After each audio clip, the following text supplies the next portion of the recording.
Hello mga Mary Cakes! Alam nyo ba kung saang lugar to?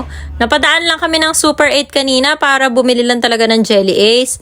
Bumili pa ng gatas, sabi ko yung gatas ko na lang sa ref. Char! May Dutch meal na naman para sa mga kalaro. Suhol para kapag napaiyak niya ulit. Char! Kumuha na din ako ng mga pangsakin, nakakahiya naman kasi sa asawa ko. Puro siya na yung kumuha. Inutusan nga din pala ako ni tatay na bumili ng 6 na packs ng mantika. Kaya yan, kumuha na ako. Ikot-ikot muna at ang mga susunod na kuha sa UTI section na. At finally, nakuha na din namin yung bibilin talaga namin. Muntik pa nga makalimutan. Nagbayad na nga pala kami. Pag uwi namin, may dumating nga pala akong Shopee.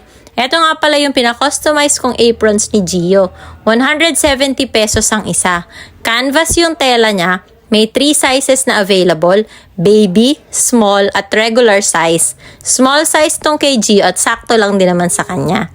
Meron silang mga template na ng style, pero pwede din naman kayong mag-send ng sarili nyong design gaya ng ginawa ko. Nagpagawa lang ako sa kuya ko, tapos sinend ko sa kanila.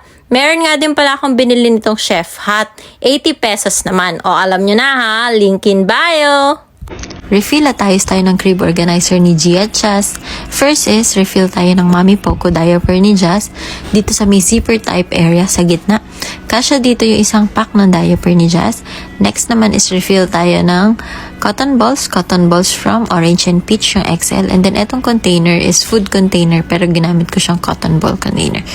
Next naman is refill tayo ng diaper ni Gio. Unilove Slim Pants diaper. Ito yung gamit ni Gio ng daytime. Ayan. Kasya din yung isang pack. Actually, hindi siya kasya. Pinagkasya ko lang. Next is ilagay na natin yung Mustela Cleansing Water, Mustela Skin Freshener, Diaper Cream, si Castella, Mami Poco Wipes, yung cotton balls, diaper changing pad. Dito naman sa gitna is lalagay ko yung mga na-pump ko, yung sa Daddy ni Jazz.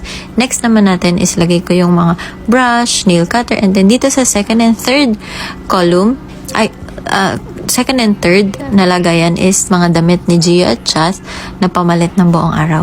Ang ganda nitong crib organizer.